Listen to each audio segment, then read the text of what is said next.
Baik, langsung saja setelah kita menyimak gambaran teknik perminyakan secara umum dan studi khusus tadi mengenai akar migas Balongan, pembicara berikutnya yaitu pada Bapak Warto Utomo.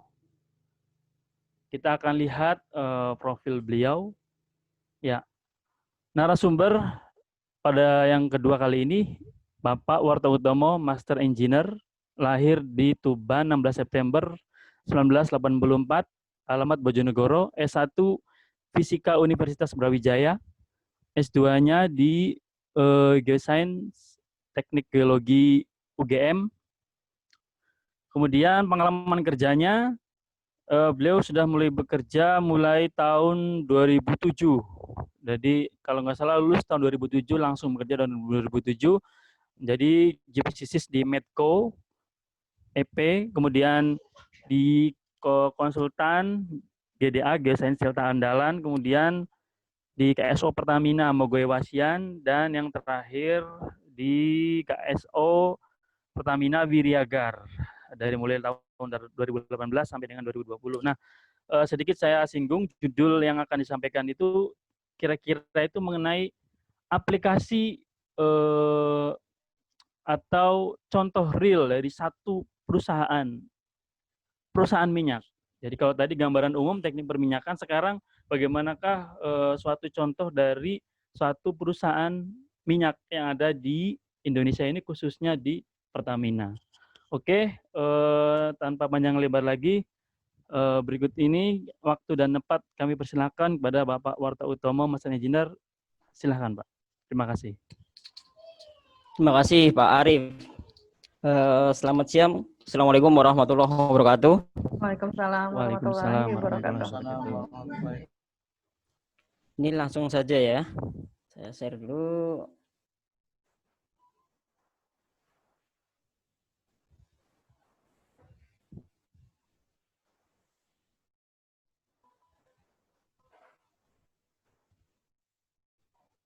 Sudah kelihatan?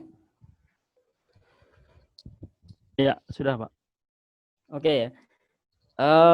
Untuk mempersingkat waktu mungkin saya langsung saja. Jadi pada kesempatan ini saya diminta sama Pak Arif. Pak Arif ini kebetulan dari S1-nya itu sudah teman ya. Jadi mulai dari kuliah dulu teman sampai dengan sekarang ya. Jadi saya diminta untuk membahas tentang studi kasus pekerjaan dan jabatan untuk lulusan SMA dan diploma di tempat kerja saya, yaitu di KSO Pertamina EP dengan lapangan di Wiriagar.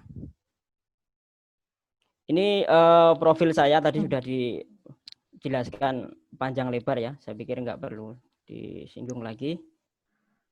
Nah, ini ada beberapa poin dari apa yang akan nanti saya sampaikan. Pertama tentang lokasi, kemudian kontrak lapangan migas itu seperti apa, kemudian tahapan di dalam kegiatan eksplorasi migas, kemudian bagaimana dengan tenaga yang diperlukan, yang dibutuhkan di dalam kegiatan tersebut. Yang terakhir ada foto-foto kegiatan. Saya mulai dengan peta lokasi. Ya. Lapangan Wiriagar, saya bercerita tentang lapangan tempat saya ini ya. Jadi lapangan saya ini berada di Kabupaten Teluk Bintuni, ya, Kabupaten Teluk Bintuni, kemudian provinsinya adalah Papua Barat. Jadi saya 5 tahun lebih ini bekerja dengan lapangan di Papua terus, mulai dari Mogoy Wasian, ini adalah Mogoy dan Wasian, 4 tahun, dan 1 tahun lebih yang terakhir ini adalah di lapangan Wiriagar. Kemudian ini dapat kita lihat ada beberapa kotak ya, kotakan warna, ada yang warna hijau, ada yang warna magenta atau apa ini pink, kemudian yang merah. Ini adalah beberapa WK atau wilayah kerja migas yang ada di daerah Papua Barat.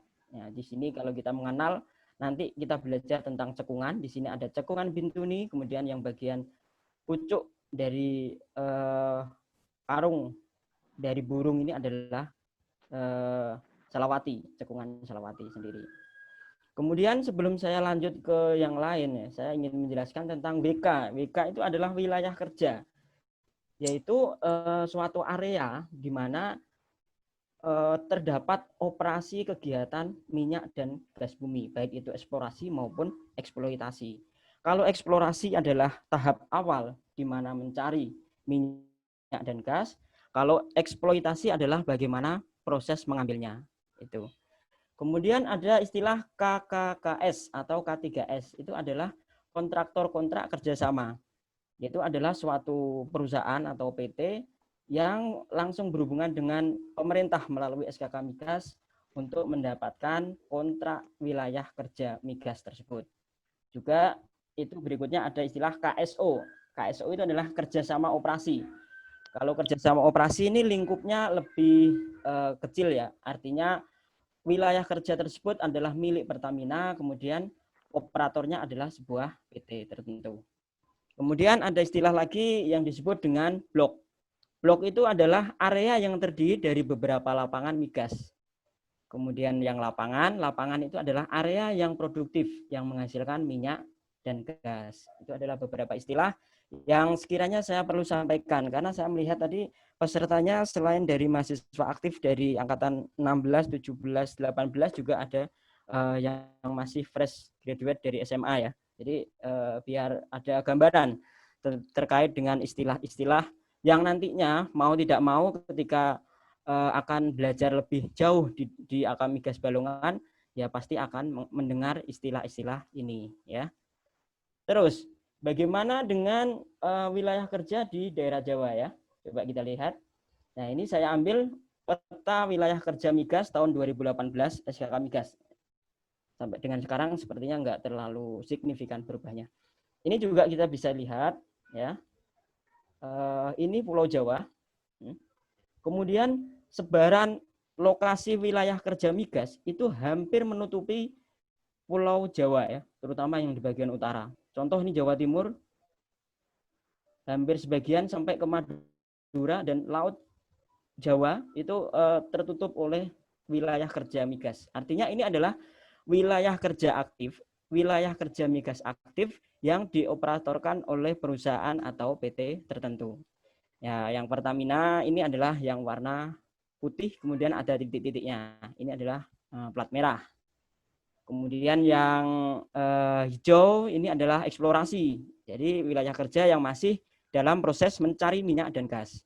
Kemudian yang warna merah muda, pink ya. Ini adalah wilayah kerja yang eksploitasi, yaitu proses pengambilan.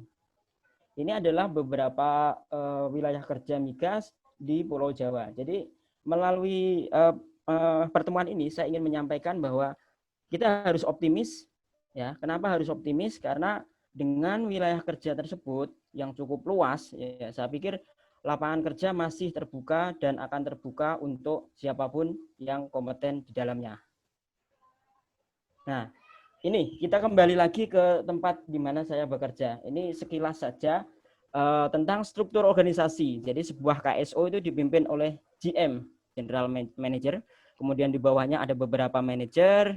Nah, ini juga ada engineer. Nah, saya di sini. Saya sebagai geologis. Kemudian ada beberapa yang melibatkan lapangan karena lapangan kita adalah lapangan eksploitasi. Kemudian berikutnya adalah tentang kontrak migas ya. Kontrak migas untuk KSO dan TAC itu minimal 15 sampai 20 tahun. Artinya lifetime dalam kegiatan eksplorasi maupun eksploitasi itu cukup panjang. Kemudian untuk yang K3S, kontraktor kontrak kerjasama, itu kontrak pertama adalah 30 tahun. Jadi sangat panjang. Dan ketika mau habis atau ada istilahnya terminasi, itu bisa diperpanjang lagi menjadi 20 tahun ke depan lagi. Jadi perlu saya sampaikan bahwa ini harapannya adalah menumbuhkan optimisme, di mana peluang itu selalu ada, bagaimana kita menuju ke sana. Ya. Nah, kemudian kembali lagi ke lapangan saya. Jadi kalau boleh saya rekonstruksi, ya, itu pada dasarnya kegiatan migas atau tahapan kegiatan migas itu ada 4. Yang pertama prakonstruksi. Prakonstruksi itu biasanya tenaga kerjanya yang diperlukan lebih sedikit karena hanya berupa perizinan, kemudian pembebasan lahan, sosialisasi itu adalah tahap pertama. Kemudian tahap konstruksi. Ya, tahap konstruksi ini dari tahap perizinan menuju konstruksi ini tenaga kerjanya akan naik dan naik terus. Kemudian puncaknya yaitu kegiatan di lapangan tersebut, apakah itu walkover, apakah drilling, itu pasti memerlukan tenaga yang sangat banyak. Itu.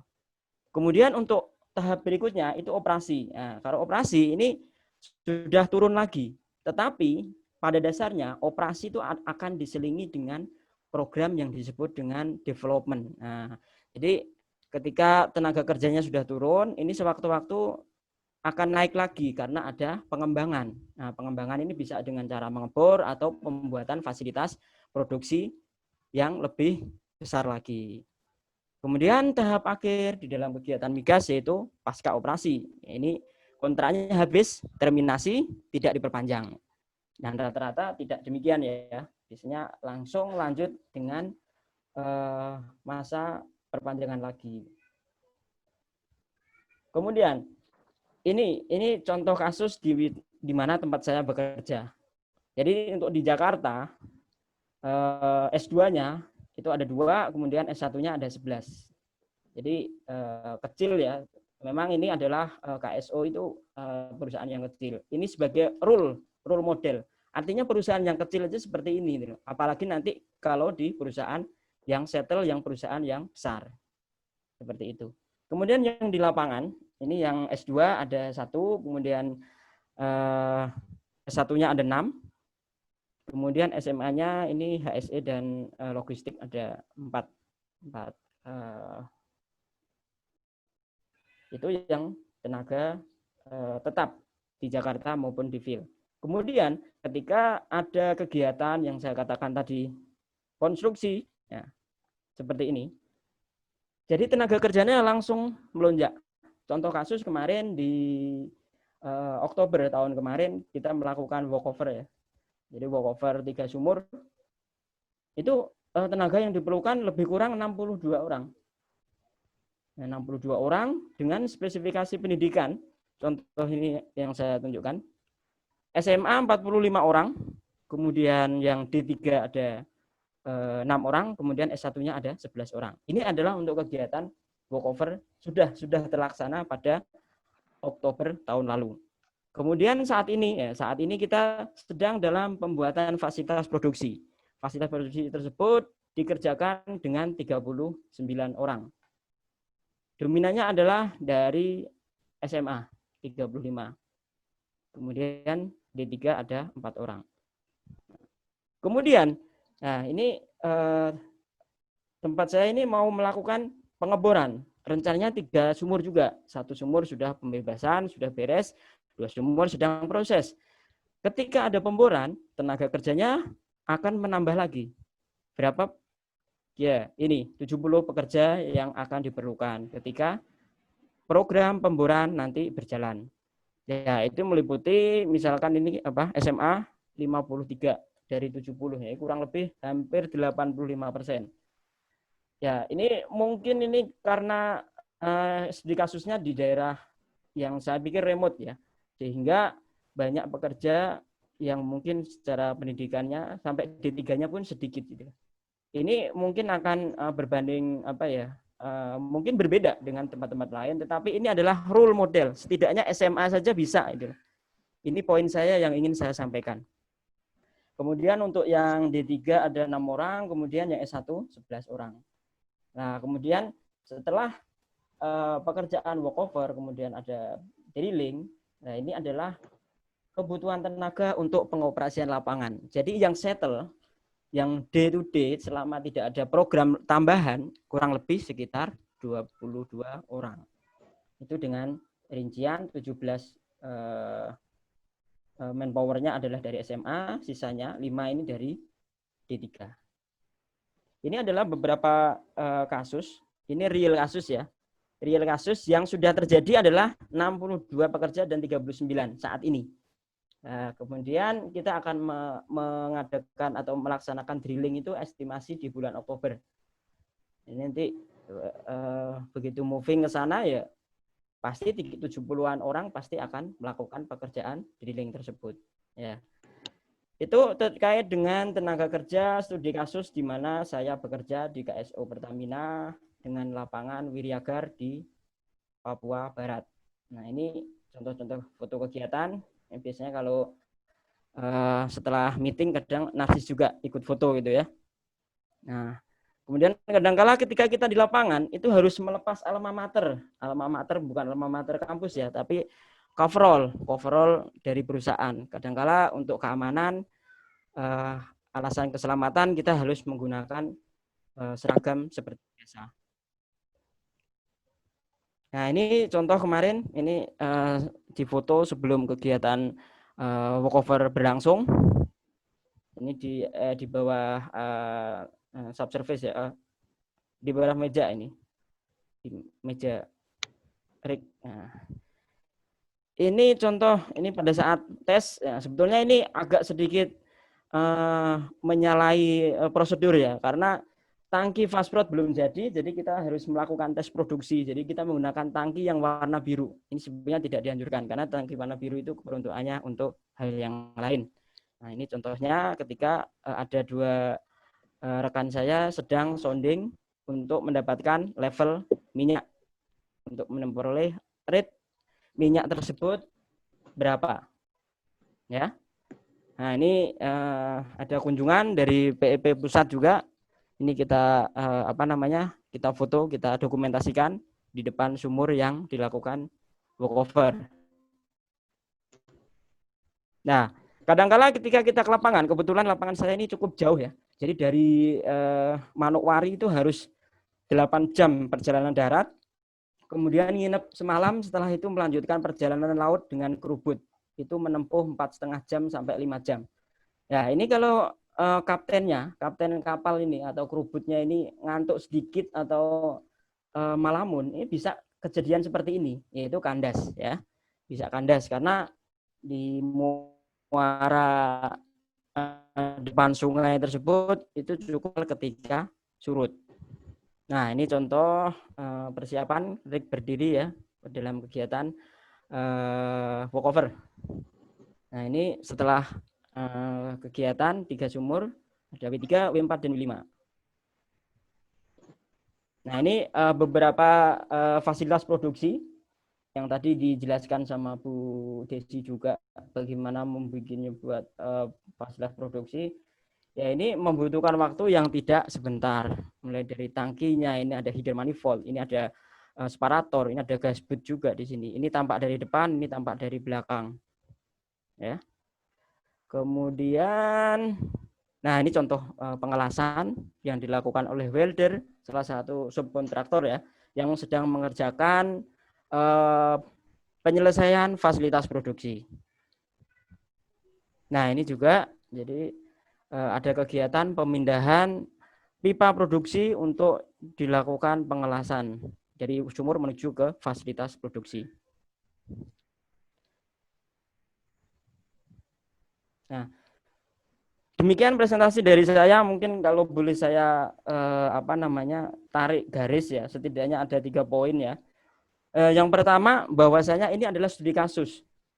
Jadi banyak dari lulusan SMA bisa masuk di dunia migas, apalagi kalau dari lulusan D3. Itu yang pertama.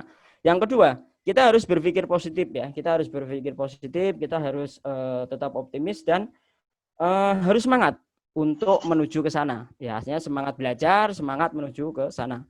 Yang terakhir dari saya atau poin yang ketiga dari saya adalah soft skill yang berhubungan dengan attitude atau sikap.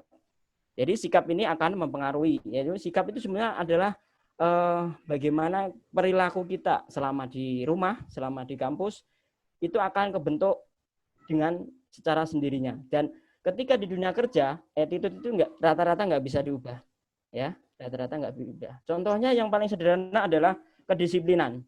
Bagaimana kedisiplinan dalam perkuliahan itu akan mencerminkan nanti ketika di dunia kerja. Kalau kuliahnya sering bolos, ya kerjanya nanti juga sering alpa. Itu contoh-contoh sederhana yang berhubungan dengan attitude. Itu yang dapat saya sampaikan. Ini adalah beberapa kegiatan selain saya aktif di KSO Wiryagar. saya juga mengajar di Akamigas Balongan. Ini pada waktu sesi foto dengan senior kalian saat yudisium. Kemudian ini ketika di kelas. Kemudian ini yang gambar kecil ini ketika mengantarkan ya, alumni dan beberapa mahasiswa Akamigas Balongan presentasi di Joint Convention Jogja, yaitu pertemuan ilmiah tahunan yang berhubungan dengan ahli kebumian, ahli geofisika, ahli teknik perminyakan, itu biasanya dilaksanakan tiap tahun. Nah, itu kemarin tahun 2019 dari Akamigas Balongan ada yang mewakili. Mungkin itu yang dapat saya sampaikan. Saya pikir cukup. Terima kasih Pak Arif. Saya kembalikan. Oke, baik. Terima kasih kepada Pak Warta Utomo selaku pembicara yang kedua tadi. Saya kira tadi gambar-gambarnya menarik tadi ya, dari di lapangannya beliau. Jadi kalau sedikit mungkin bisa dibahas yang sudah disampaikan. Yang pertama, jadi yang dikenalkan meliputi apa itu KSO, K3S itu adalah bentuk-bentuk kerjasama antara perusahaan minyak dengan pemerintah. Nah, tadi juga ditampilkan bahwa banyak sekali blok-blok migas yang ada di Indonesia. Perlu diketahui jumlah cekungannya aja itu 120-an lebih. Sedangkan satu cekungan itu bisa terdiri dari banyak sekali blok. Tadi yang sudah ditampilkan di Papua Barat ya, di cekungan Bintuni namanya, dan di utara Jawa, yaitu ada cekungan Jawa Barat Utara dan Jawa Timur Utara. Itu saja sudah banyak sekali bloknya. Nah, kemudian yang disampaikan tadi mengenai komposisi pekerja ya. Tadi kita lihat bahwa dominan diisi oleh SMA dan D3, S1 itu sedikit. Nah, dan perlu diketahui bahwa kalau tidak salah KSO Wiryagar ini luasnya tidak sampai 1 kecamatan ya Pak Martono, mungkin 1 desa ya. Jadi ya, luasnya sangat ini kalau bicara dengan luas ya hanya 5 km persegi. Jadi sangat kecil ya ibaratnya. Sangat kecil, dan untuk apa namanya yang area potensial mungkin 2/3 dari 5 km persegi. Jadi itu kurang lebihnya berapa ya? Ya, nah dengan lapangan sekecil itu atau blok sekecil itu saja dibutuhkan pekerja yang lumayan banyak, puluhan atau bisa sampai mungkin ratusan. Dilihat dari bagaimanakah pekerjaan yang akan dilakukan. Nah, bagaimana jika bloknya itu semakin luas? Seperti contoh suatu blok migas itu, terutama yang K3S ya, tadi kan KSO K3S itu bisa sampai ribuan kilometer persegi dan banyak lapangan, berbagai lapangan, bisa puluhan lapangan. Nah, berapa jumlah pekerja yang dibutuhkan? Nah, dan rata-rata bekerja di lapangan itu lulusannya lulusan SMA dan D3. Ya, lebih sedikit yang S1. Nah, ini mungkin yang menurut saya sangat-sangat jarang diketahui oleh masyarakat umum gitu. Ya, untuk itu acara inilah diadakan ya. Nah, selain dari inti dari teknik perminyakan sendiri tadi yang meliputi pengeboran, tadi sudah tampilkan ya darat dan laut pengeborannya, kemudian ada produksi juga di darat dan di laut, juga mengenai reservoir, ada yang di lapangan, ada yang di lab, ada yang lain. Nah, di teknik perminyakan ini bisa juga mencakup di luar dari 3 skup besar tadi. Ya, sebagai informasi ada alumni kita itu yang bekerja sebagai HSE officer, yaitu petugas K3 migas ya. Kemudian ada juga yang bekerja di pengolahan atau refinery unit.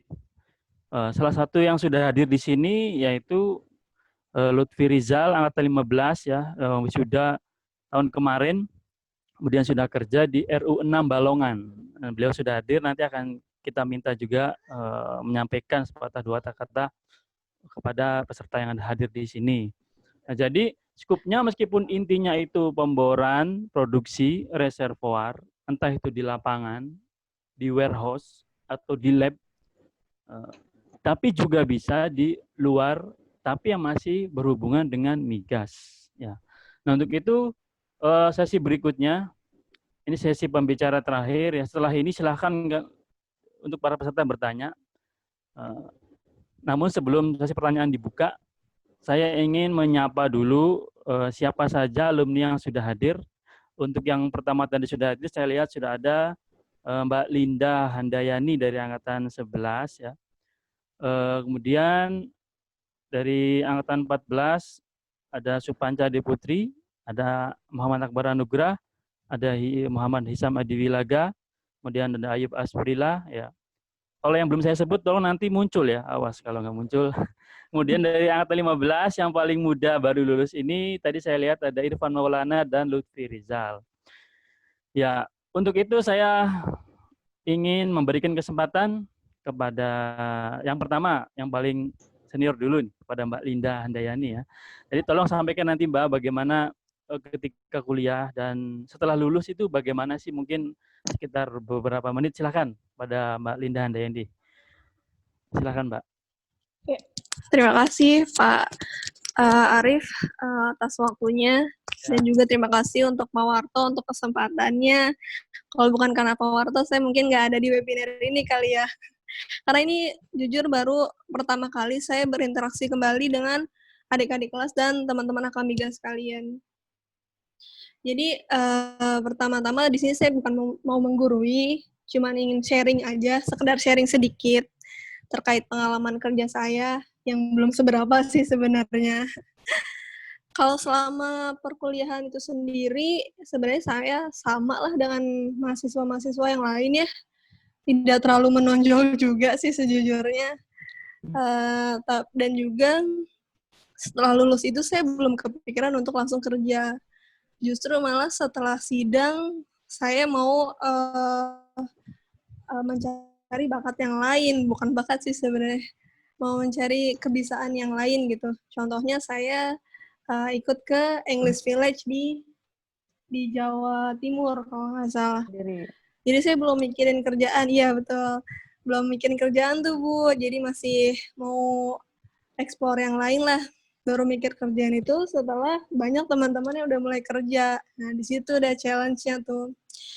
Di situ yang utama saya mencari kerja itu bukan dari jurusannya ya, tapi saya pengen di perusahaan migasnya. Karena dulu tuh saat waktu KP atau TA kayaknya wah banget untuk masuk perusahaan kayak Sinopec, Premier Oil, Pertamina itu kayak masih seneng banget gitu ke sana. Nah akhirnya saya kerja di service company, specialize-nya di valve, repair valve. Nah, di situ saya di bagian marketing dan tender. Sehari-harinya saya berkomunikasi sama... Kenapa? Lanjut. Iya, di situ saya kerja di PT Farley Indonesia. Saya berkomunikasi dengan pihak K3S ya, seperti Premier Oil, Sinopec, itu seneng banget waktu itu. Habis itu sebenarnya saya selama ini kerja udah 3 kali ya, walaupun baru 3 tahun tapi udah 3 kali, jangan diikutin ya. Itu masih karena alasan sepele lah keluarnya apanya, tapi sekarang kayaknya mau difokusin deh, maunya kemana gitu. Nah perusahaan saya yang terakhir itu di service company juga, spesialisnya di rental kerubut, yang kayak tadi gambarnya Pak Warto tuh. Nah itu kapal saya dulu. Di Tanjung Kumawa. Iya, fokusnya di Sorong, Papua. Dan akhirnya, nah dari situ saya dapat rezeki ketemu dengan rekannya Pak Warto. Cuman hanya dari ngirim dokumen tender aja gitu ya, saya bisa kerja sekarang bareng sama Pak Warto nih di KSO. Yang tadinya saya ngurusin requirement yang diminta oleh K3S, sekarang saya yang bikin requirement-nya gitu sih. Jadi pesan saya untuk rekan-rekan sekalian, adik-adik sekalian, jangan berkecil hati lah kalau misalkan setelah lulus bekerjanya belum sesuai yang kamu mau gitu. Mungkin itu jalan awalnya aja belum sesuai. Mungkin 3 tahun atau 2 tahun setelahnya bisa jadi kalian di posisi yang kalian sukai atau di perusahaan yang kalian sukai. Gitu aja sih kesan dan pesan dari saya. Iya, Baik terima dari kasih Mbak. Pak Iya, Arif. iya terima kasih Mbak Linda, sangat menarik ya. Jadi saya melihatnya itu ini adalah kelebihan dari D3 ya. Kalau D3 itu lebih banyak pos yang bisa diisi gitu ya. Dan rentangnya itu lebih lebar gitu. Jadi bukan inti yang perminyakan tadi saja ya, produksi atau reservoir atau pemboran, tapi juga supportingnya atau penunjangnya ya. Betul. Seperti Kalau nggak ada itu documenting nggak itu jalan. kan. Nah, iya betul. Justru supporting ini masih tetap jalanan. Ini juga satu peluang kerja tersendiri ya dari buat lulusan D3 perminyakan ya. Oke, baik terima kasih Mbak Linda ya tadi atas menyampaikannya. Baik, karena masih banyak nih. Menambahkan ya sedikit boleh ini, Pak Pak Arif. Arif. Ya. Jadi ini nanti Bu Desi juga boleh nambahin kalau boleh. Ya, agak sedikit ini nih saya kan baru dari lapangan ya. Baru dari lapangan mau ada karyawan yang mau direkrut. Saya dimintai pertimbangan. Yang mau direkrut apa? Orang produksi atau orang apa? Saya pikir begitu kan, saya berpikirnya. Ternyata yang direkrut ini Linda ini. Nah, saya nggak tahu kandidatnya berapa, cuma yang disodorkan CV-nya ke saya itu adalah saya. Cuma Linda kan, jadi cuma satu yang ditunjukkan.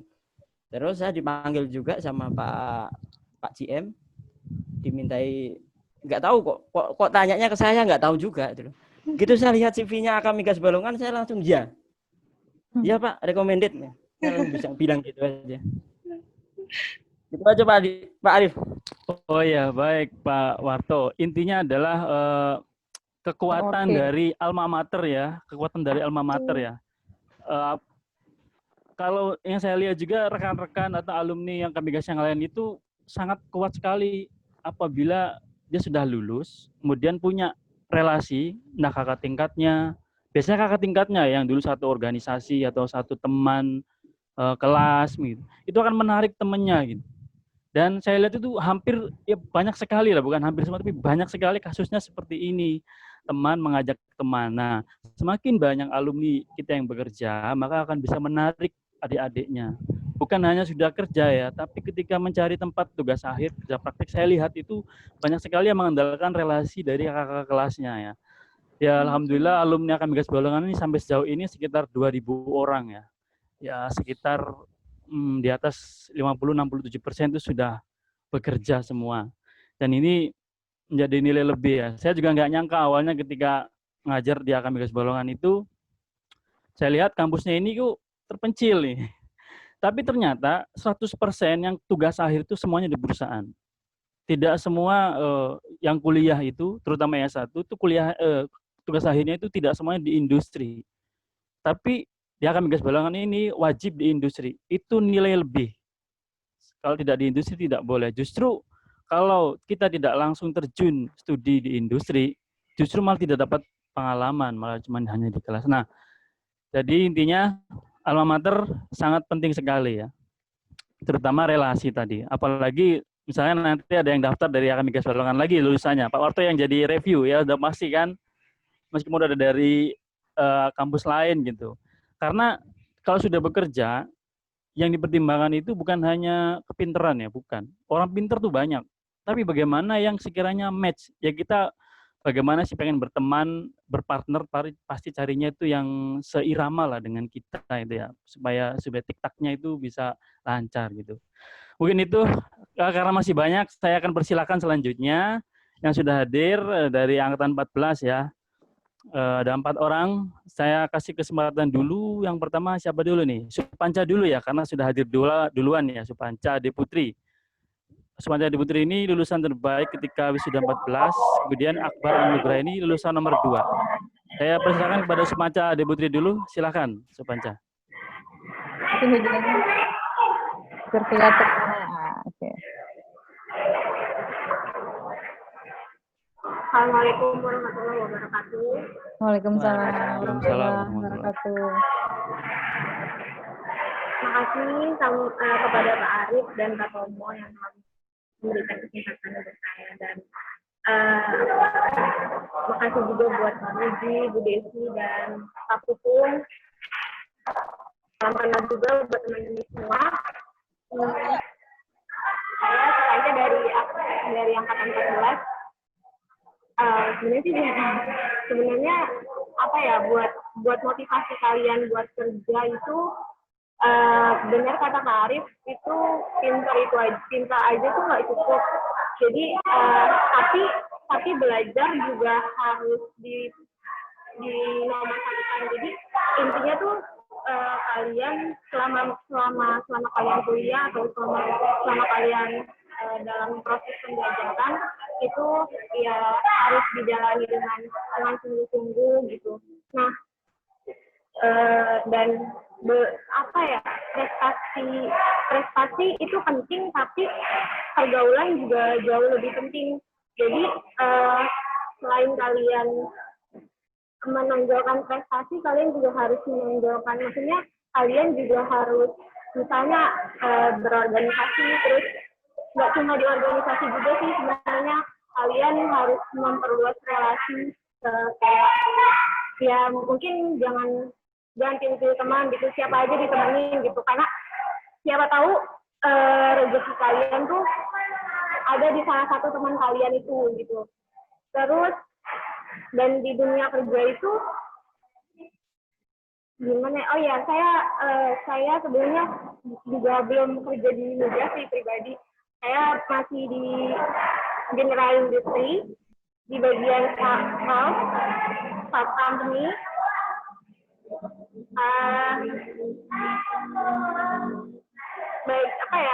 Bagian saya juga nggak terlalu tinggi juga. Saya sebagai sales di sana, sales engineer. Mungkin itu aja sih dari saya, Pak. Iya. Lulus tahun 2018 ya, Supanca kalau nggak salah ya. Iya, Pak. Kemudian mulai bekerja 2019 ya? 19 ya? Enggak. Kemudian bekerja mulai kapan? Lulus, saya kan sidang di bulan Desember 2018. Iya. Bulan Desembernya itu saya udah mulai kerja, Pak. Oke, jadi Desember itu sidang ya, belum wisuda, dan saat itu juga sudah bekerja. Nah, saya ingat sekali tanggal kamu wisuda, yaitu tanggal 14 Februari. Sudah ke 14 kan? Ya. Ya, saya sangat ya, karena saya juga hadir di sana ya. Ya, perlu diketahui ya untuk semuanya, Supanca ini tugas akhirnya itu di tempat waktu itu Pak Warto bekerja, ya, saya ingat sekali. Waktu itu di KSO, Arif. ya, Arif. Gimana Pak? Ya Ini boleh. yang diundang ini bukan karena saya yang isi materi kan? Bukan lah Pak. Nanti ada sesi Ya, selain sudah. nggak ada hubungan sama Warto ada. Oke, siap. Ya ini kebetulan masih inline ya. Ya jadi Aku juga mau kebetulan waktu berterima itu, kasih ya buat Pak Arif pembimbingnya. sama Pak Tomo. Pembimbingnya waktu itu Pak Warto Utomo ya, dan kebetulan saya juga. Nah, kemudian kita inisiatif mencarikan dan kemudian dapat di tempat kerja Pak Warto. Nah, ini juga salah satu penting bahwa kelebihan dari dosen praktisi itu yaitu bisa mencarikan tempat tugas akhir. Ya itulah kelebihannya. Salah satunya Supanca ini. Ya, salah satu yang paling pintar ini di kampus pada saat itu ya. Bapak, biasa aja, Pak. Ya. Ya baik. Baik ya, terima kasih Supanca. Nanti kita sambung lagi barangkali ada pertanyaan. Oke, berikutnya saya lanjut. Ini sudah cewek terus 2. Saya pengen lanjut ke 14 berikutnya kepada Muhammad Akbar Anugrah. Apakah sudah hadir Muhammad Akbar Anugrah? Halo? Sudah. Ada. Halo, assalamualaikum. Waalaikumsalam. Ipi ya kabarnya Ki Akbar? Sehat-sehat. Enggak, ini kedengeran nggak ya saya Pak? Karena ini di lokasi saya. Takutnya sinyal kedengeran, saya susah kedengeran. kan. Jelas sekali kedengeran, jelas sekali. Saya yakin Oh, repeater iya. antenanya itu juga Jelas, bagus saya. lah. Kualitasnya Selam Bersih punya. Oh, Oke, baik. Ya, iya saya sih benar-benar. ya, saya ingin Ya, sedikit memperkenalkan Akbar ini sekarang kerja di Selam Bersih. Tolong nanti Akbar dijelaskan setelah perjalanannya itu, setelah wisuda bagaimana, kemudian kerjanya bagaimana. Ya, saya nggak usah mengajarkan Akbar lah. Salah satu yang pinter juga di angkatannya ini. Ya, berikutnya silakan Muhammad Akbar Anugrah di Selam Bersih. ya terima kasih Pak Arif. Salam hormat kepada dosen-dosen semuanya, teman-teman semuanya, adik-adik juga yang mau lulus ataupun yang baru bergabung di Akamigas Balongan. Perkenalkan, nama saya Akbar Anugrah. Saya aslinya Brebes, angkatan 14 Teknik Perminyakan. Sekarang saya bekerja di Selam Bersih, Drilling and Measurement Anadril. Jadi dulu pertama sebelum lulus saya udah bekerja di ada namanya salah satu perusahaan pipa manufacture di Serang. Terus setelah itu aku baru masuk di Selam Bersih. Jadi sebelum lulus aku udah bekerja di salah satu perusahaan manufacture. Sebenarnya yang ingin aku sharing sih bagaimana kita memasuki, yang pertama sih aku pengen sharing bagaimana kita memasuki dunia perkuliahan ya.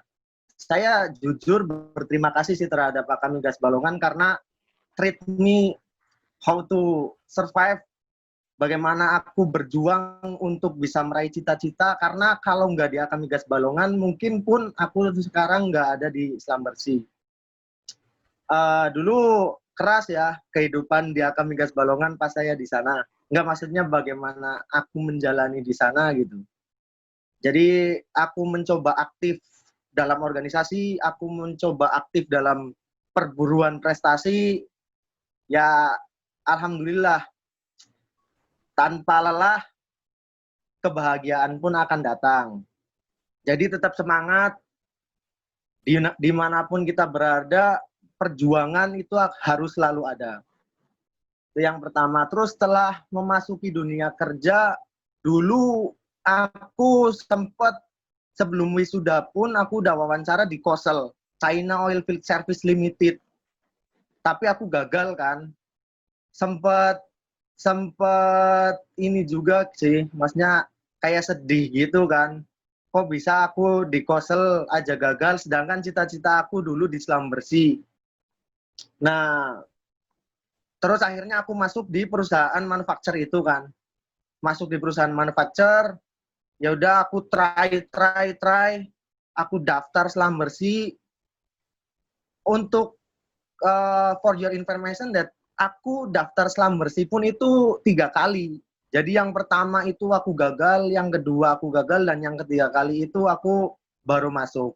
Sekarang aku udah 1 tahun di Selam Bersih, di bagian drilling and measurement. Jabatan aku itu measurement while drilling, measurement logging while drilling.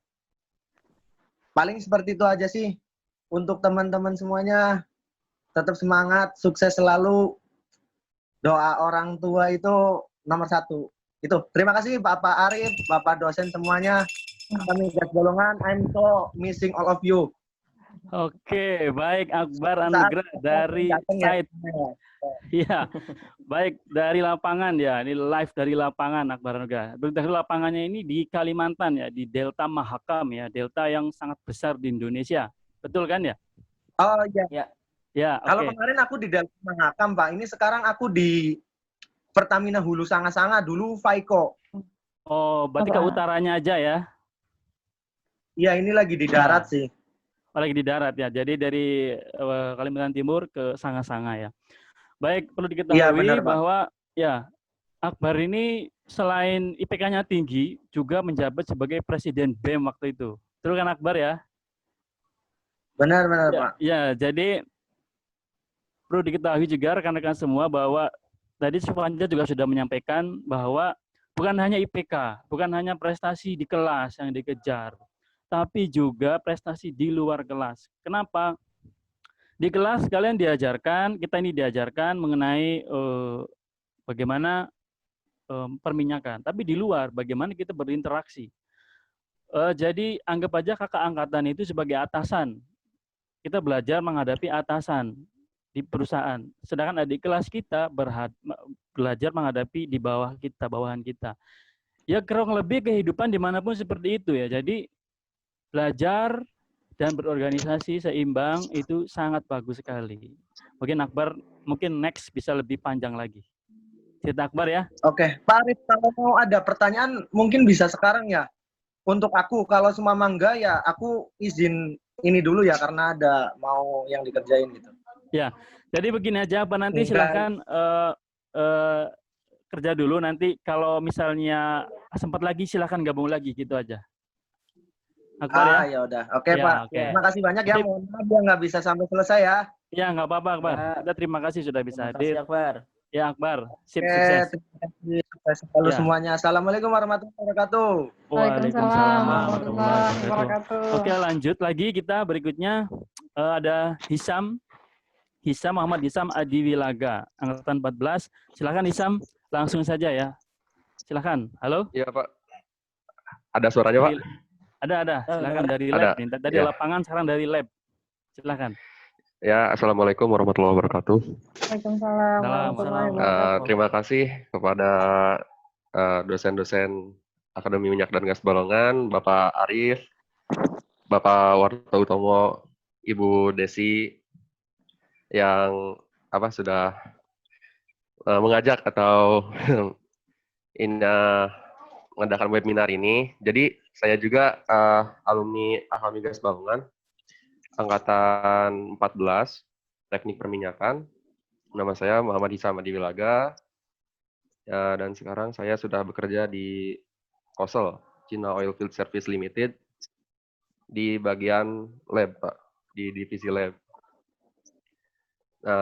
Yang paling berkesan apa nih, Hisam? Yang paling berkesan nih selama kamu yang paling kuliah berkesan. Ya, oke. Yang paling berkesan itu sebenarnya waktu mungkin di luar pembelajaran gitu ya, Pak. Waktu kerja praktek dan tugas akhir gitu ya. Jadi kita bisa langsung tahu gitu bagaimana sih cara kita bekerja ataupun cara kerja di industri minyak itu seperti apa. Kayak gitu. Nah, kebetulan kan saya kerja praktek itu di perusahaannya Pak Tomo, Pak. Sama perusahaannya milik Pak Tomo. Yang Pak Tomo kerja. Di Pertamina EP juga, tapi saya ada di Sumatera Selatan, di lapangan Sumatera Selatan. Iya, di Sukaraja. Ya. Lebih tepatnya di Sukaraja ya. Ambil logging. Ya. Petrofisik ya. Iya, Pak, petrofisik.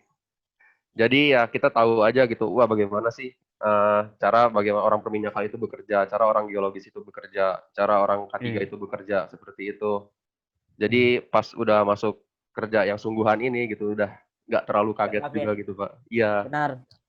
Jadi ya udah tahu lah gimana caranya kita. Jadi udah tahu kan omelan saya. Mungkin saya nggak bermaksud untuk mengomeli atau menyeramai, tetapi iya, Pak. ini baru kerasa ya, manfaatnya. Baru kerasa, Pak, bener. Iya. Ya jadi begitulah. Intinya yang baru mau masuk juga ataupun angkatan-angkatan yang selanjutnya tetap semangat aja untuk menimba ilmu karena dapat bekerja di industri ini tuh sangat ini banget lah, beruntung sekali lah gitu, seperti itu. Iya. Ya, berarti Hisam di lab drilling ini ya, Hisam ya? Iya, Pak, di drilling fluid, Pak, di lumpur, di mud lab. Oke, di bagian lab lumpur ya. Iya, Pak. Di COSL ya. COSL ini memang service company. Iya. Bagian pemboran juga ada. Iya, Pak. Baik, Hisam, terima kasih ini. Tadi ya, lapangan, sama-sama. sekarang dari lab ya, macam-macam. Lanjut kita ke angkatan 14 berikutnya yang terakhir yaitu Ayub Asprila. Halo, Ayub. Sudah bisa join? Ya, halo. Ya, ayo. Lah, ya silakan. Ayo Bas. Ya, sebelumnya saya ucapkan Assalamualaikum warahmatullahi wabarakatuh. Waalaikumsalam warahmatullahi wabarakatuh. Sebelumnya terima kasih untuk Pak Wato Utomo yang sudah mengundang dan rekan-rekan dosen Pak Arif, Pak Pupung dan lain-lainnya. Di sini saya hanya ingin sharing aja. Sebenarnya untuk waktu kuliah itu kita penting sekali untuk organisasi. Dulu saya sempat nggak ikut organisasi itu karena dulu memang saya orangnya biasa, tapi itu untuk adik-adik kelas itu organisasi itu penting sebagai soft skill, dan di dunia kerja itu sangat berlaku sekali sebagai soft skill. Sebelumnya saya perkenalkan ini dulu. Saya sekarang bekerja di salah satu perusahaan service oil, Gaya Energi. Ini sebenarnya perusahaan baru, Pak. Berdiri 2017.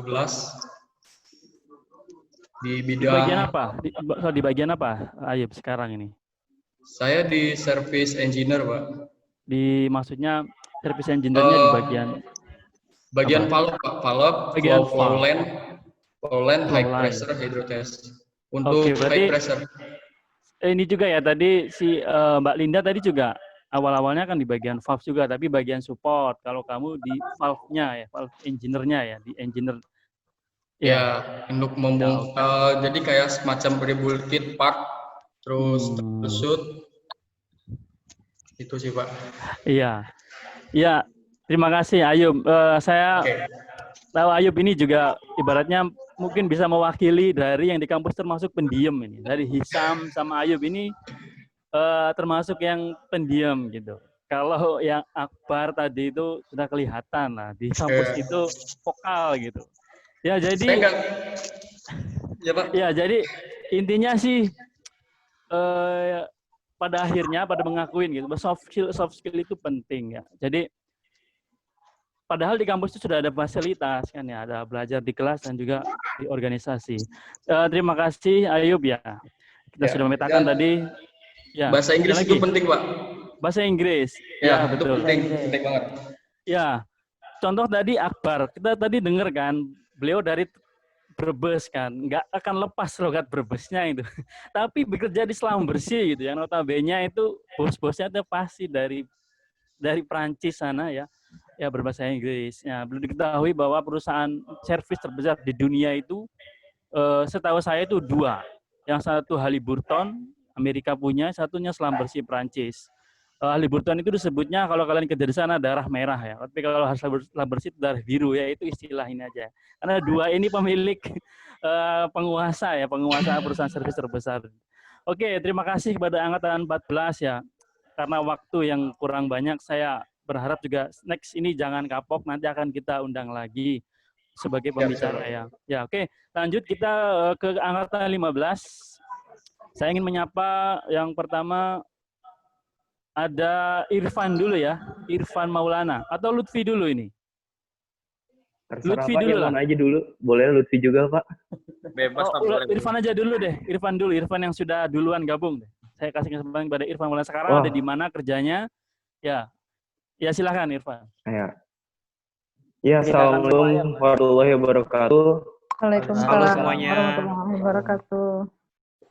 Semoga semuanya baik-baik saja, sehat-sehat saja. Terima kasih pada Pak Tomo, Pak Arif, Bu Desi, dan Pak Pung, dan juga tadi ada Bu Hanifah juga.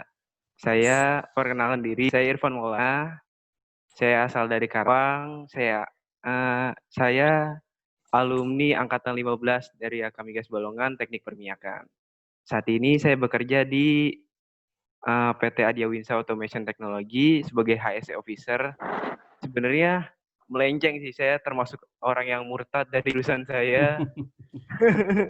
Saya jurusannya Teknik Perminyakan tapi sebagai HSE Officer, dan juga bukan di perusahaan minyak, melainkan perusahaan mesin maker, jadi pembuatan mesin-mesin otomatis seperti itu. Kalau untuk kesan pesan saya di Akamiga sih, kalau secara perkuliahan sama aja sih seperti kuliah-kuliah yang lain.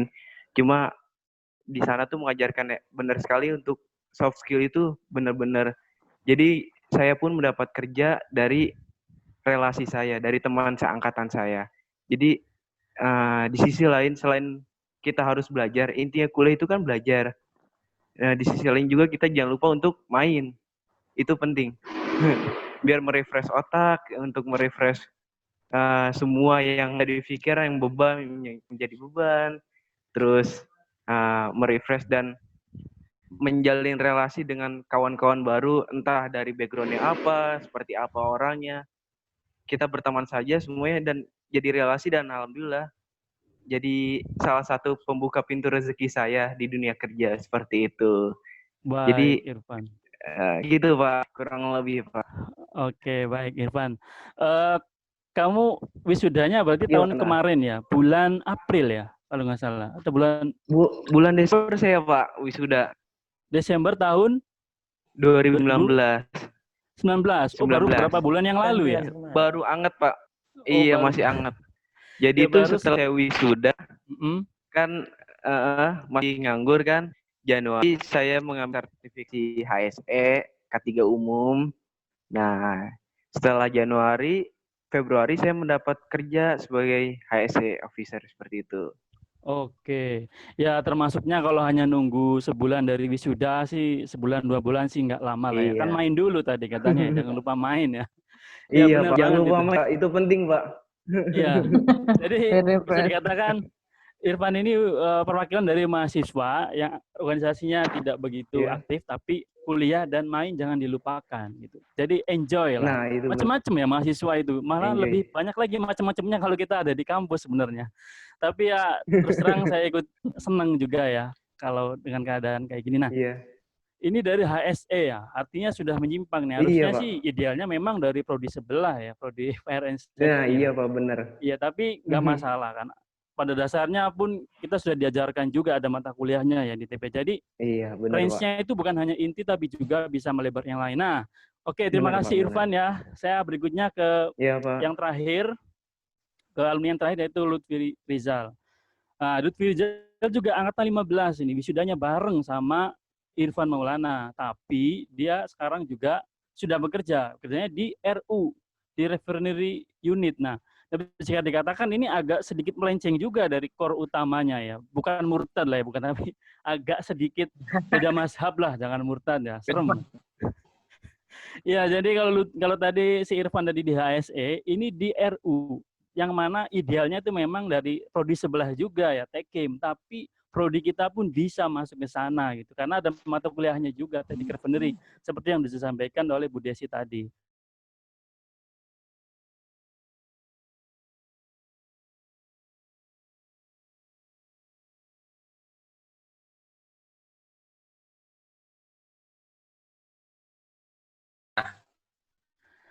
Ya, kedengeran. Kedengeran? Nah, alhamdulillah. Tapi agak putus-putus. Baik, terima kasih. Putus-putus ya, soalnya sinyal jelek Pak, pakai sinyal tri. Jangan sebut merek ya, Bo ya. Lanjut. Sinyal tut. Oke. Baik, terima kasih untuk Pak Harif, untuk Pak Warto Utomo dan Ibu Desi dan rekan-rekan dosen semuanya. Dan salam kenal untuk adik-adik kelas saya dan salam kangen juga buat teman-teman seperjuangan saya, dan salam kangen juga buat kakak-kakak tingkat saya, terutama angkatan 14 yang sudah men-SOP saya sehingga saya bisa seperti ini. Oke, baik, terima kasih.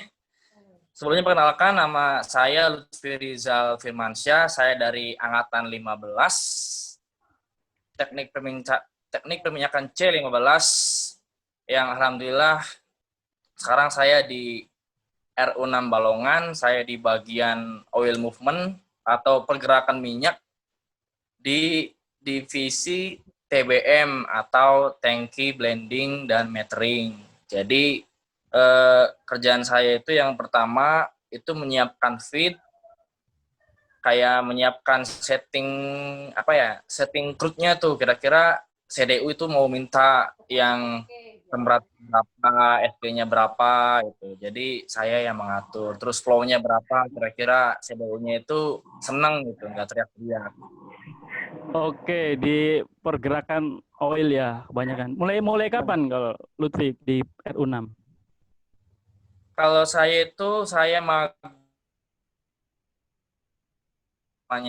atau on the job training Februari 2020. Oke, Februari 2020 ya. Iya. Ya, termasuk nggak jauh juga ya dari wisuda Desember ya. Iya, Ya. alhamdulillah, Pak. Ngomong-ngomong gimana rasanya kerja di RU6? Apakah betah, apakah tidak betah, apa gimana ini? Kalau dibilang betah sih ya sangat betah banget, Pak. Soalnya kenapa saya pengen kerja di RU itu? Banget. Iya, soalnya kan deket dari rumah, bisa pulang pergi. Jadi alhamdulillah saya bisa deket sama rumah. Terus Sabtu Minggu saya itu libur. Kadang tadi itu gara-gara ada trip di pompa, jadi saya masuk, saya baru pulang jam 1 tadi tuh, Pak. Jadi maaf kalau telat tuh, Pak. Telat join ya. Bu, maaf, Bu. Ya nggak apa-apa Lutfi, jadi betah banget ya di RU6 ya. Memang Iya. rata-rata kalau sudah masuk Pertamina tuh pada betah-betah kayaknya ya. Iya, baik. Terima kasih kepada acara waktu karena sudah menunjukkan hampir jam 3. Iya. Kita akan masuk ke sesi tanya jawab. Mungkin saya kasih waktu 15 menit untuk sesi tanya jawab. Silahkan tuliskan di chat pertanyaannya dan ditujukan ke siapa. Bebas, silahkan Anda menunjukkan pertanyaannya di chat, kemudian ditujukan kepada siapa. Atau mau langsung nanya boleh. Silahkan lambaikan tangan atau langsung berbicara. Oke, saya kasih kesempatan nih kepada audiens yang ingin bertanya untuk acara ini. Boleh ke pembicara 1 tadi, pembicara kedua, atau alumni, ya. Atau dari pembicara sendiri sambil kita menunggu peserta ya. Boleh silakan. Ada yang ditanyakan kepada para alumni atau pembicara yang lain. Apakah ada ini? Kayaknya masih pada malu-malu, Pak, yang baru-baru mah. Iya ini karena pesertanya masih belum pede kayaknya ini. Nah ini artinya soft skill-nya perlu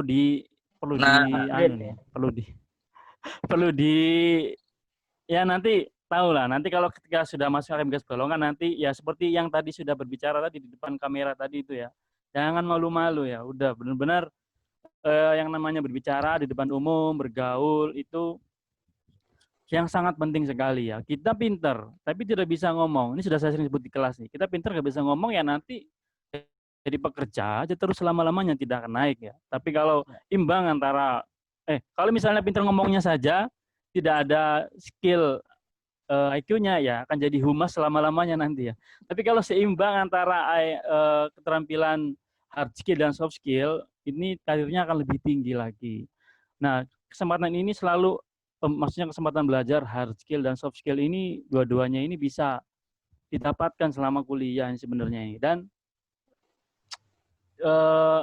pasti yang sudah lulus itu akan merasakan kenapa ya saya dulu kok nggak ikut organisasi atau kenapa ya dulu kok di kelasnya itu kurang maksimal ya. Padahal kalau dua-duanya maksimal itu insya Allah nanti hasilnya pun akan maksimal lagi. Baik, apakah ada tambahan dari pembicara? Dari Pak Warto Utomo atau dari Bu Desi? Silahkan. Arif? Ya, silakan Pak Warto. Ya, jadi yang telah disampaikan tadi kan salah satunya adalah kita harus gaul kan. Artinya kita harus terbuka dengan dunia. Nah, saya mau cerita tentang pengalaman saya dan ini selalu saya ceritakan ke anak-anak didik yang saya ajarkan, termasuk yang saya bimbing juga. Bahwasanya salah satu caranya adalah kamu harus keluar dari kandang. Nah, kandangnya mana? Kandang sekarang kan Akademi Gas Balongan.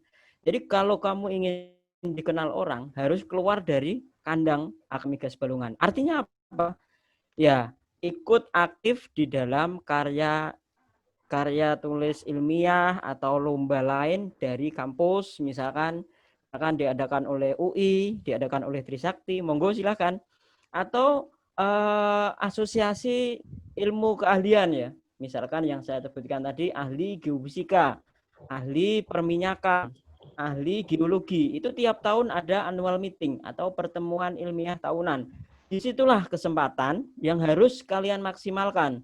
Kesempatan untuk berkenalan, kesempatan untuk mencari tempat KP dan TA, kemudian kesempatan juga untuk berkenalan dengan rekan-rekan dari kampus lain. Jadi kalau kamu masih di kampus Akamigas Balongan, ya kamu akan menjadi raja di rumah sendiri, tetapi belum menjadi raja di negara seberang. Nah, itu ya, oke. Terima kasih Pak Warto. Ini ada pertanyaan nih. Ada pertanyaan tunjukkan kepada Bu Desi nih dari siswa lulusan Pagar Alam. Pertanyaannya yaitu izin bertanya kepada Ibu Desi. Ya, siap. Peran perempuan di dalam dunia migas, khususnya prodi teknik perminyakan. Terima kasih Ibu. Nah, ini mungkin silakan dijawab kepada Bu Desi. Dari ya. Lia Liani. Nurmeliani, ya, silakan. oke. Ya, ya, silakan. cantik. Ya, oke. Tadi Lia menanyakan bagaimana peran seorang wanita. Jadi walaupun teknik perminyakan itu lebih banyak prianya, tapi tidak menutup kemungkinan wanita-wanita bisa terjun di industri migas. Ya, jadi kenapa tidak? Kalau kita punya kemampuan yang lebih kurang sama lelaki, perlu diingat harus punya soft skill, harus punya kemampuan akademik juga. Jadi tidak menutup kemungkinan. Seperti tadi ada testimoni alumni, ada salah satu alumni kita yang perempuan, Mbak Ida, itu adalah di Islam Rusi juga. Jadi banyak sekali alumni kayak tadi udah ada juga Mbak Linda dan Mbak Supanca, itu salah satu juga alumni testimoni alumni. Jadi tidak menutup kemungkinan untuk perempuan berkarir di industri migas seperti itu. Baik laki-laki maupun perempuan posisi yang sama, kalau mempunyai kemampuan ditambah dengan soft skill yang mumpuni, kenapa tidak? Iya, gitu ya jawabannya. Iya. Oke, terima kasih Bu Desi jawabannya. Kepada penanya tadi silakan barangkali ada yang pengen ditanggapi, silakan tulis di kolom chat ya. Nanti kalau misalnya timingnya pas kita akan panggil, ya video juga bisa. Tapi sambil menunggu komentar dari yang menanya, saya akan bacakan lagi pertanyaan berikutnya.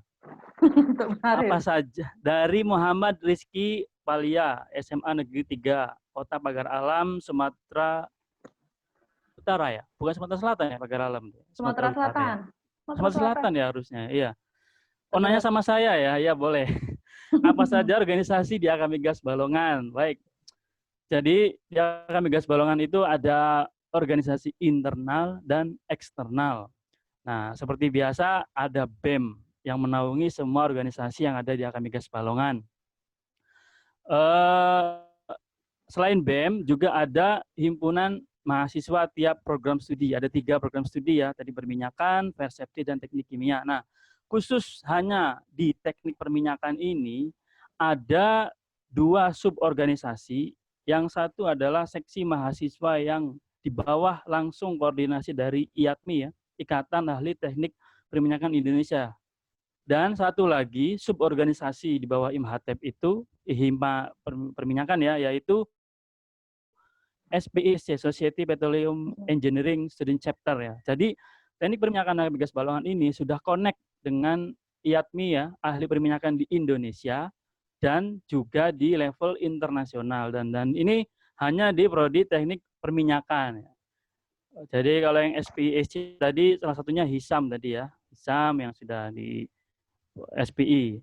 Nah itu jadi ada internal dan eksternal. Khusus di prodi TP ini selain himpunan mahasiswa juga ada eksternal yaitu IATMI, SM IATMI ya, maksudnya seksi mahasiswa Ikatan Ahli Teknik Perminyakan Indonesia, dan eksternal internasional yaitu Society Petroleum Engineering Student Chapter. Mungkin itu jawabannya. Oke, ada lagi pertanyaan? Mau nanya lagi boleh Pak? Saya. Oh boleh. Ini dari Muhammad Boleh. Rizky ya? Iya. Ya, silakan. Itu Pak. Kapan kita melakukan? Waktu kita belajar kapan, dan kapan kita melakukan organisasi? Oke. Yang pasti untuk jadwal ya, yang nomor pertama jadwal tidak boleh diganggu-gugat ya, jadwal perkuliahan. Nah, organisasi harus di luar perkuliahan. Nah, di Akamigas Balongan ini biasanya mahasiswa itu mengadakannya Sabtu Minggu, atau kalau hari reguler yang penting tidak Luar mengganggu perkuliahan. jadwal. Jadi tapi kebanyakan Sabtu Minggu. Kebetulan kalau misalnya melibatkan instansi dari luar atau praktisi yang berbicara juga itu kan bisanya available-nya Sabtu Minggu kan. Jadi setiap hari libur pun ada kegiatan gitu. Tergantung kalian pengen memanfaatkan itu dengan baik atau enggak gitu. Dan dilihat tadi testimoninya. Itu mungkin ya dari untuk Rizky ya. Terima kasih, Pak. Ya, terima kasih. Lanjut ke pertanyaan berikutnya, rame nih soalnya. Dari Pak Suryo Hadianto SPD MPD. Beliau lulusan SMK jurusan Teknik Pengelasan. Jika KAK Migas Balongan sebaiknya masuk jurusan apa? Ini pertanyaan ditanyakan untuk Bu Desi apa Pak Warto ini? Kayaknya siapa yang mau menjawab ini?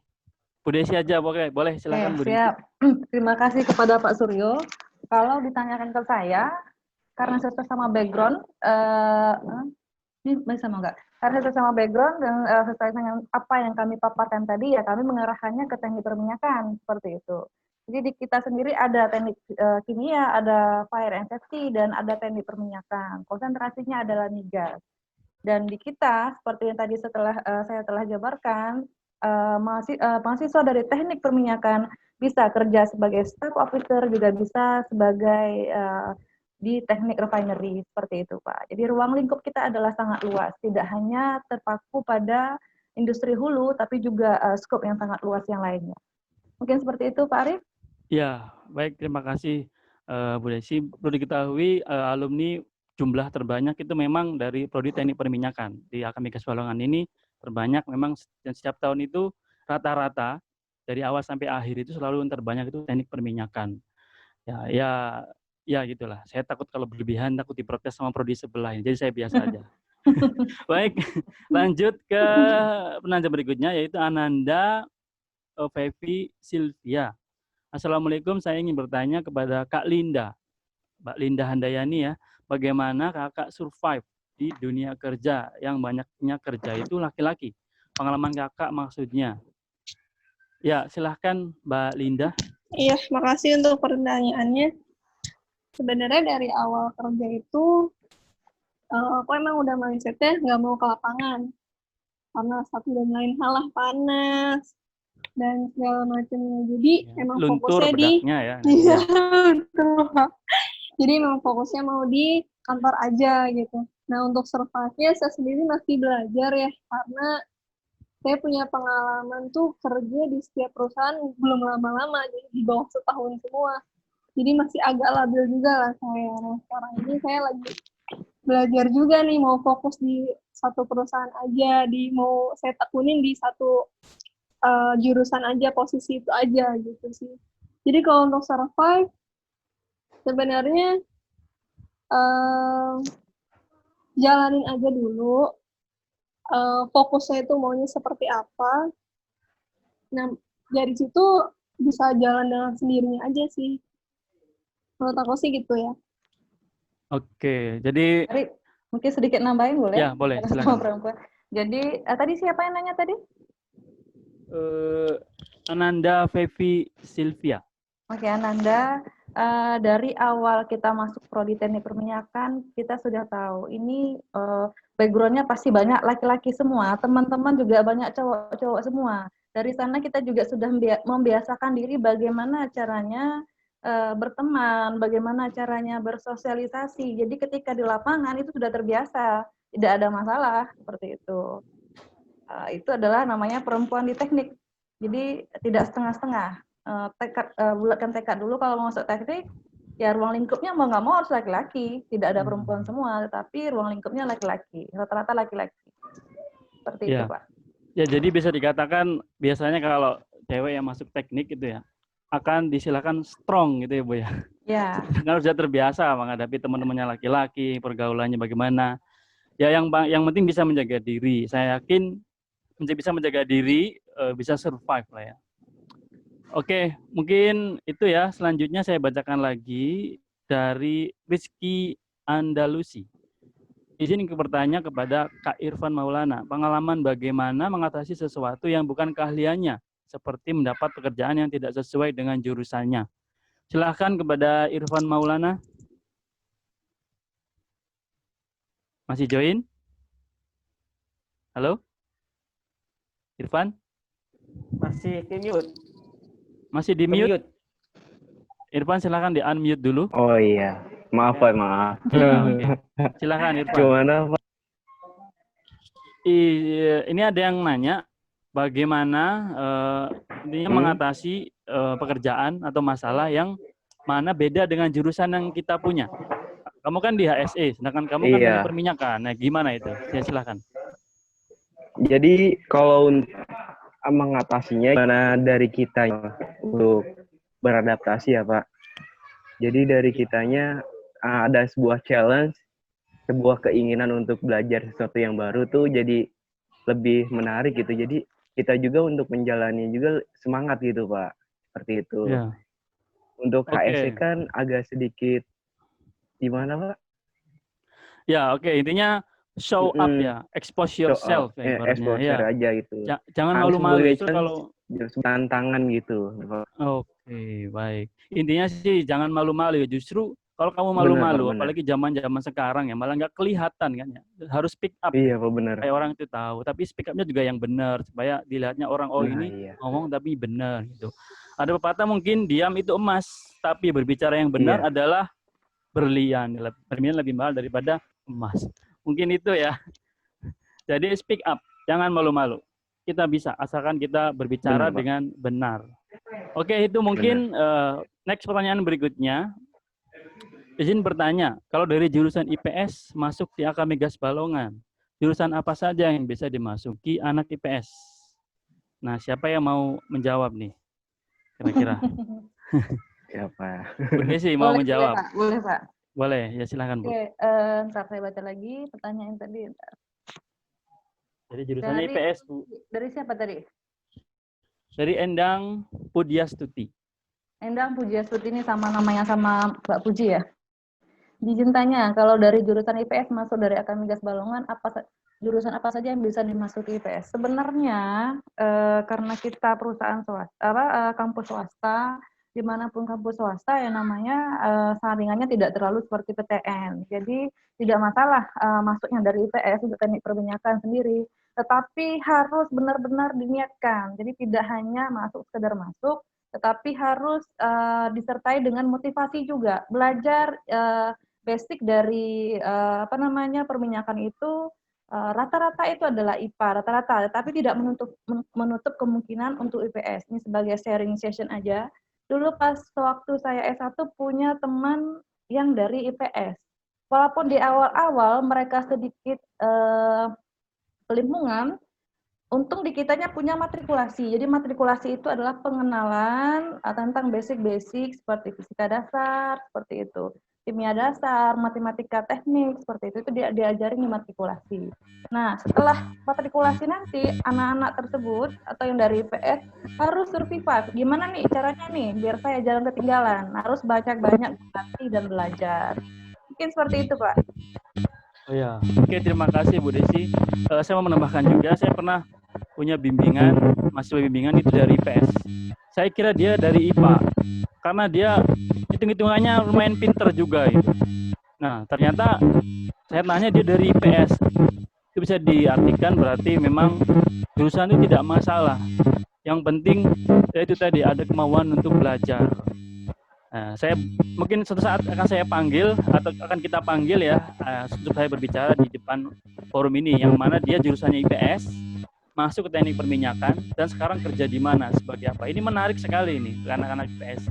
Nah ya, bagaimana caranya supaya nyetel dengan pelajaran eksak? Ya, matrikulasi tadi betul. Ada sesi matrikulasi dan nanti ada sesi mata kuliah dasar keteknikan. Jadi nanti akan diajari lagi semester awal itu belajarnya mengenai dasar-dasar keteknikan, kimia dasar, fisika dasar. Tapi bukan fisika dasar yang ini, tapi untuk menunjang mata kuliah keteknikannya. Jadi itu mungkin jawaban dari pertanyaan tadi. Oke, kita pertanyaan lagi. Mungkin ini pertanyaan yang kelihatan sih yang terakhir. Mungkin mohon Pak Wartoto mau menjawab ya. Apakah dalam industri migas atau perminyakan, ya terakhir, apakah dalam industri migas atau perminyakan wajib memiliki IUP sama halnya seperti industri pertambangan minerba? Silakan Pak Warto. Ya, jawabannya iya.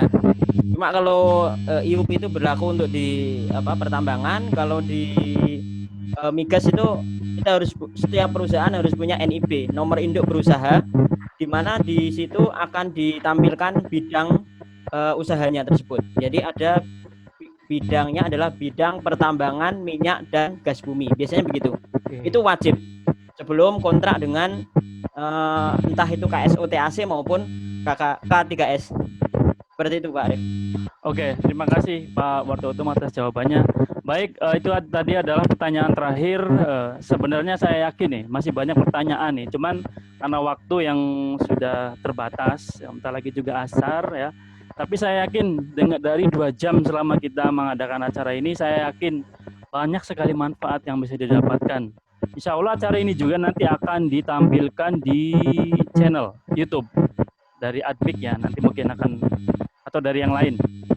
Ya, mungkin sebagai penutup itu saja ya. Dan jangan lupa nanti mengisi absensi, dan setelah ini jangan leave dulu karena akan diambil fotonya. Untuk itu tolong di-on-kan dulu semua videonya. Minta tolong kepada seluruh peserta untuk meng-on-kan karena sebentar lagi host yaitu Pak Pupung akan mengambil gambar. Nah, pada megang kepala. Silakan. Silakan, jangan malu-malu ya. Jangan malu-malu nanti. Ayo. Gilang rapin dulu rambutnya. Ya dirapikan dulu ya. Pak Pupung sudah siap-siap Pak Pupung ya? Vicky. Ya. Pegang sambil rambut. memonitor Pak. Sambil memonitor Pak Pupung ya, barangkali sudah siap, silakan ambil. Oke. Sambil kita menunggu, jadi resume acara tadi. Yang pertama, kita sudah tahu bahwa teknik perminyakan itu intinya ada di bagian reservoir atau wadahnya minyak bumi di dalam, bagaimana pemborannya dan produksi, bagaimana mengambil dan mengalirkan ke permukaan sampai ke RU. Tapi setelah bidangnya itu dalam satu sub aja, reservoir, produksi, pemboran itu dibagi-bagi lagi. Ada yang di lab, ada yang di lapangan, ada juga yang di warehouse atau gudang. Nah, jadi luas lingkupnya ya, Pak. Jadi bukan di RU atau SPBU, bukan ya. Tadi yang sudah jelasin. Nah, selain itu selain inti ada penunjangnya yang tadi sudah ditampilkan beberapa alumni yang sudah bekerja ya. Ada yang sebagai HSE, itu yang mana harusnya prodi sebelah, kemudian ada yang di RU, juga prodi sebelah juga, tapi kita bisa cover, dan ada juga sebagai support tadi, seperti yang dijalani oleh Mbak Linda tadi, Mbak Supanca, dan lain-lain. Saya yakin masih banyak yang belum kita hadirkan. Baik, untuk itu jangan putus asa, semangat dalam meraih cita-cita. Saya ucapkan selamat datang kepada mahasiswa angkatan 19 yang sudah bergabung. Yang belum bergabung silahkan, barangkali ada pertanyaan diajukan ke tim PMB, nanti bisa bertanyakan di Pak Pupung atau Bu Puji. Baik Pak Pupung, apakah sudah siap? Tolong angkat suaranya Pak Pupung, host kita. Iya. Siap Pak, mohon kameranya dimunculkan semua peserta. Udah sih senyumnya, tolong. Tolong di setting ya senyumnya, giginya kelihatan. Ya, silakan Pak Pupung. Siap, ini yang halaman pertama dulu, kita ada 3 halaman. Siap ya Bapak Ibu ya. Adik-adik semua siap. 1, 2, 3. Oke. Untuk slide kedua. Siap. Siap slide kedua. 1, 2, 3. Oke. Slide terakhir. Siap. 1, 2, 3. Oke, cukup Pak Arif. Terima kasih semuanya. Ya, sebagai saya akan tutup ya. Yang pertama jangan lupa isi absensi. Nanti sertifikat akan dibagikan oleh Pak Pupung. Nah, kemudian apabila ada pertanyaan lanjutan, barangkali masih malu-malu atau masih belum terpikirkan pertanyaannya, bebas mengenai perminyakan atau mengenai Akamigas Balongan, khususnya Prodi Teknik Perminyakan, jangan lupa menghubungi, silakan mungkin Pak Pupung dan Bu Desi dulu, Pak Pupung dan Bu Puji yang nomornya sudah diketahui ya, nanti akan di-forward kepada para pembicara atau alumni pun tidak masalah. Oke, baik, saya akan menutup acara ini sekaligus mewakili MC tadi dengan mengucap alhamdulillahirabbil alamin. Semoga acara kita pada kali ini bermanfaat yang sebesar-besarnya untuk kita semua yang sudah hadir dan mengikuti acara ini. Baik, atas kurang dan lebihnya saya mohon maaf yang sebesar-besarnya. Billahi taufiq wal hidayah. Wassalamualaikum warahmatullahi wabarakatuh. Waalaikumsalam warahmatullahi wabarakatuh. Buat alumni makasih banyak ya. Sama-sama Bu, makasih juga ya Bu. Makasih banyak juga Ibu. Ya, Lutfi makasih, Irfan Jangan kapok makasih. Ya, Akbar Iya Bu, makasih. siap. Panca makasih. Linda makasih. Wah, Pak Pupung tahu aja nih lagu favorit saya Pak Pupung ya. Misi lift dulu Pak Arif, Pak Warto.